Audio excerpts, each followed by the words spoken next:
নৌকা বা বোট আনতে বা ভাড়া নিতে যতটুকু না টাকা খরচ করতে হইতেছে তার থেকে বেশি খরচ হইতেছে কি জানেন?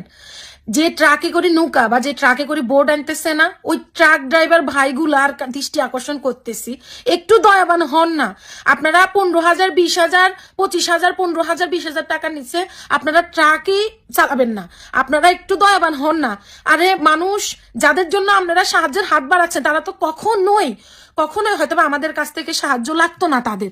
আপনারা একটা নৌকা বা একটা বোট, অনেক বোট মানে কক্সবাজার বা খাগড়াছড়ি বা পতেঙ্গা রাঙামাটি থেকে তারা ফ্রিতেও দিতে চাচ্ছে, কিন্তু একটা ট্রাক যখন কন্ট্রাক্ট করে নিতে হইতেছে 15,000, 20,000, 15,000 টাকার নিচে কোনো ট্রাকই যাইতেছে না। এখন আমার কথা হইতেছে, ভাই 15,000, 20,000 যদি আমি একটা ট্রাকের পেছনে দিয়ে দিই, তাইলে আমি একটা মানুষ কত টাকাই বা উঠাইতে পারবো, কত টাকাই বা আপনার কি বলে জানি মানুষের সাহায্যে নিতে পারবো। একটু